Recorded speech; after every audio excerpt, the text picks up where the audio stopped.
venha convosco. Ele está no meio de nós. Proclamação do Evangelho de Jesus Cristo, segundo Lucas. Glória a vós, Senhor.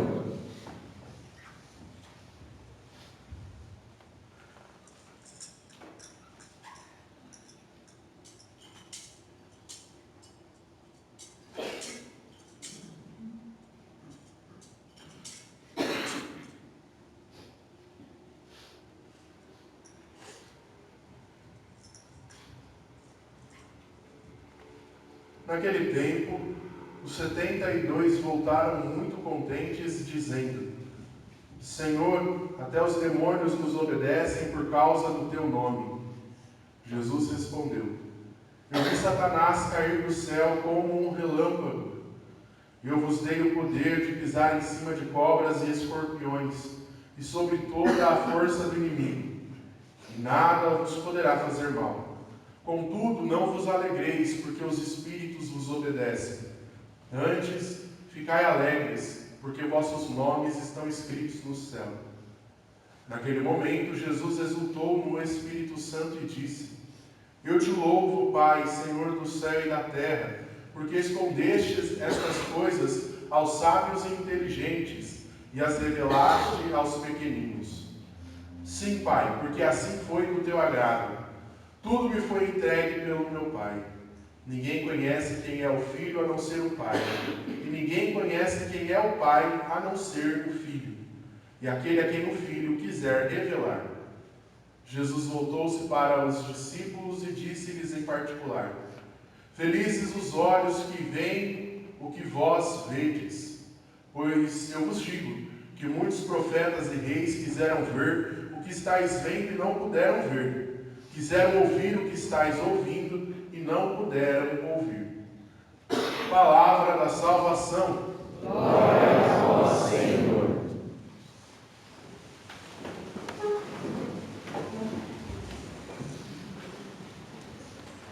Caríssimos irmãos do seminário, eu já falei isso outras vezes, que tudo na história da igreja já aconteceu, não tem nada de novo. Não tem algo que fala assim: pronto, inventou uma coisa nova. Não, é cíclico.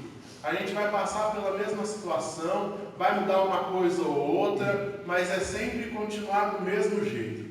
E não é diferente. A gente olha para a história de Teresinha, o que ela vivia na sua época é algo que a gente vive também na nossa.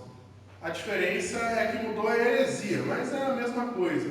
O que acontecia na época de Teresinha, na França? Na época de Teresinha, era a heresia do jansenismo. E o que eles vivem? O que os jansenistas pensam? É só uns poucos que vão ser salvos, que já estão salvos, então, se está um pouco salvo, a gente não precisa se esforçar para nada. Já que só tem um pouquinho que vai ser salvo, eu não vou ser, então para que eu vou me esforçar? Para que eu vou querer ser santo, se eu não vou ser salvo? Então eu vou viver minha vida que eu ganho mais. Vou viver de bebedeira que eu ganho mais. Vou deixar de me converter, que é muito mais fácil, é muito melhor. E aí, para o nosso tempo, nós também temos uma heresia que pensa desse jeito, que já denunciada pelo Papa Bento, já dita tantas vezes, que é o bendito do relativismo. Hoje o relativismo não vê assim essa forma que fala: já que eu não vou ser salvo, eu não vou me converter. Mas é o contrário: já estou salvo, então eu não preciso me converter. Deus vai salvar todo mundo, Deus é amor, é muito bonitinho, é muita misericórdia. Então para que eu tenho que me esforçar para me converter e ir para o céu se eu já vou ser salvo? Então eu não preciso me confessar, não preciso ir na missa. E aí as coisas começam a aparecer uma barbaridade, sabe? Acordar, vai na missa 3 horas, você é louco? Num dia frio, o que você tem na tua cabeça? Você bateu a cabeça e bebeu, só pode. Alguns parentes nossos vai olhar para nós e vai falar um negócio desse, que a gente é louco de ir na missa 3 horas da manhã. Mas só aqueles que de fato perceberam o que é a grandeza de Deus que cometem estas loucuras. Mas para o mundo relativista, isso não vale de nada, a gente já vai ser salvo. Para que seguir mandamento? Para que seguir a doutrina da igreja? Já estamos salvos. E tudo isso cai na nossa época, a exemplo de Teresinha. Então, seja pelo jansenismo, que eu não quero saber de viver a fé, porque eu não vou ser salvo, então pronto. Ou, nosso tempo do relativismo, Vou ser salvo, para que eu tenho que viver a fé? Do mesmo jeito a gente vê que existem heresias de um tempo completamente diferente, mas que levam as pessoas na perdição da mesma forma. Levam as pessoas a se perderem da mesma forma. E aí, o que a gente faz diante disso tudo para mudar essa relação? A gente olha para Teresinha. E Teresinha é o ponto-chave que faz com que nós nos convertamos, seja na época dela ou seja na nossa época. 25 anos depois da sua morte, foi aberto o processo de beatificação. E ali encontraram os manuscritos biográficos, que depois foram organizados pelas freiras e conhecemos como História de uma Alma. E aí começou-se a se tornar conhecida a irmã Teresinha. E é interessante porque quando foi fazer o processo para abertura, se vai abrir o processo da beatificação, juntou as freiras do convento lá. E aí, vocês acham que a Teresinha tem fama de santidade para abrir o processo de beatificação? De todas as irmãs do convento, se não me falha a memória, só pode ter 22 irmãs num Carmelo. Das 22, só 7 levantou a mão com certeza, falando que Teresinha morreu com fama de santidade. As outras, Teresinha, santa! Nem as irmãs acreditavam que Teresinha poderia ser santa. Só que quando visitaram a História de uma Alma, toda a vida delas mudaram. Ele falou assim, nossa, essa é a Teresinha?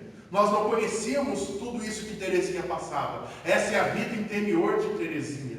Então, se você não leu a História de uma Alma, fica a dica de leitura aí. Vai ler o livro de Santa Teresinha, lê a vida de Santa Teresinha e você vai ver que vida é essa de uma jovem de 24 anos. E como que se tornou um best-seller na época dela, assim que ela morreu e foi compilado o livro? Porque as pessoas que estavam perdidas em si mesmas começaram a olhar para a alma de Teresinha e começaram a olhar para a sua própria alma. E perceber que essa tal de pequena via é aquilo necessário para a conversão. É aquilo necessário para a mudança de vida. E é o que nós temos que fazer também para vencermos o relativismo. Entrarmos nesta pequena via. Entrarmos neste caminho de perfeição, como dito pela Madre Teresa, a fundadora do Carmelo. Entrar neste caminho de perfeição com esse único fim, fazer a vontade de Deus. E se temos que fazer as pequenas coisas, fazer essas pequenas coisas com amor. Aguentar as pequenas coisas por amor. Não esqueço um dos relatos que tinha uma freira que achava que a Teresinha gostava muito dela. Mas não, a Teresinha não gostava muito dela, ela enchia o saco da Teresinha. E aí a Teresinha, como penitência, olhava para ela e sorria quando ela estava enchendo o saco. E aí quando ela viu no livro, na História da Alma, que a Teresinha não gostava muito dela, ela ficou, nossa, mas ela sorria tanto para mim que eu achei que ela gostava de mim. Cuidado com quem sorri para você. Às vezes é penitência. Às vezes é penitência. Mas devolve o sorriso que tudo vai ficar mais bonito. Mas o que é isso que a gente aprende para o nosso tempo? Que é esse caminho que faz parte da nossa vida. Que é esse caminho que precisa mostrar para o nosso dia a dia, para a nossa vida mesmo. Que é nessas pequenas coisas que vai fazer sentido. Este servir a Deus é nessas pequenas coisas, não é em coisas escatômbicas, gigantescas, não é sair daqui para Pirapora a pé que vai fazer você ser mais católico ou não. Pode ajudar, mas não é isso. O que vai te fazer ser mais católico é assumir essa pequena via na sua vida. É assumirmos juntos a mudança do nosso dia a dia nas pequenas coisas. Num simples catar de lixo, a gente pode mudar a vida de alguém. Já contei, conto de novo, na faculdade, quando eu fui entender da pequena via, eu falei assim, tá bom, me ajuda então, Teresinha, eu quero entrar nessa bendita da pequena via. E aí eu fiquei, tá bom, vamos ver, Deus mostra os sinais. E aí o banheiro lá, o povo, em vez de secar a mão e jogar o papel no lugar certo, batia num negócio lá, naquele buraco da pedra assim, e caía fora do lixo. E aí eu falei, nossa, que povo sem noção, sem educação, porco, credo, nem se toca. E aí eu peguei, sequei, eu joguei o meu no lixo. E aí eu estava saindo, só que quando eu abri a porta, era como se tivesse a própria Teresinha falando, você não quer a pequena via? Então em vez de reclamar, cata esse lixo e põe no lixo. Ajuda as tias que vão vir da faxina. Aí eu peguei e falei assim, nossa, eu estava brincando com a senhora. Não era para ser assim, direto. E foi direto. E é numa pequena prática dessa, numa pequena via como esta, que a gente pode fazer esse caminho de santidade, trilhar esse caminho de santidade. Se nós não conseguimos as grandes santidades de São José, de São Padre Pio, de São Francisco, então vamos nas pequenas coisas como Santa Teresinha. Vamos nesta pequena via como Santa Teresinha, a fim de alcançarmos a santidade. 125 anos passaram da sua morte, e ainda assim esta santa continua a fazer graças, lembrando da sua promessa: passarei o meu céu fazendo bem sobre a terra. E ela continua fazendo bem sobre a terra. Se você não fez a novena de Santa Teresinha ainda, não sei o que você está demorando, esperando. Ela de fato atende aquilo que está no nosso coração em vista de fazermos a vontade de Deus. Então, nós temos tão grande intercessora, numa vida tão pequena, mas tão simples e tão cheia de Deus, recorramos a ela, recorramos a esta pequena via para tomarmos parte de tão grandes graças de Deus derramadas sobre nós. Louvado seja nosso Senhor Jesus Cristo. Para sempre seja louvado.